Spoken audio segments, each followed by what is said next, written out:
સાંજના ટાઈમે હું તો રેડી થઈ ગઈ છું રાજપીપળા જવા માટે. તો આજે ઘણું બધું મારે લેવાનું હતું એટલે હું તૈયાર થઈ ગઈ છું અને 2 પાર્લરમાં ધક્કા ખાઈને આ 3જા પાર્લરમાં આવી છું ને અહીંયા મારો નંબર લાગી ગયો છે. તો મારા પાર્લરનું કામ પતાવીને અમે પહોંચી ગયા છે આસ્તાના વાળ કપાવવા. તો આસ્તાએ પણ શાંતિથી વાળ કપાવવા દીધા અને પછી અમે પહોંચી ગયા છે આસ્તાના કપડાં લેવા. તો આસ્તાના 2-3 જોડી કપડાં લઈ લીધા અને સાથે મિતિક્ષાના પણ લઈ લીધા.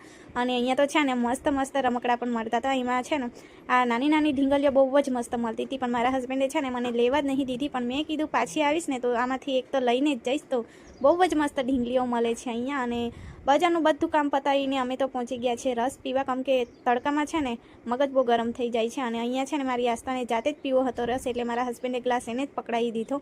તો મારી આસ્તા થોડી જિદ્દી છે, બધું જાતે જ કરવા જોઈએ જ. અને બજારનું બધું કામ કરીને અમે નીકળી ગયા છે ઘર તરફ. અને આજે મંચુરિયન પાર્સલ કરાવી લીધું છે, કેમ કે મિતિક્ષા મારી ઘરે છે એટલા માટે. અને ઘરે પહોંચીને હાથ પગ મોડું ધોઈને હું તો બેસી ગઈ છું જમવાનું બનાવવા. તો ખાટી મીઠી કઢી બનાવી છે અને ગરમ ગરમ ખીચડી બનાવી છે. તો જમવાનું બનાવીને 15 મિનિટ મેં આરામ કર્યો અને પછી વિચાર્યું કે હવે જમી લઈએ, એટલે ડીશ રેડી કરી અને હું તો બેસી ગઈ છું જમવા માટે.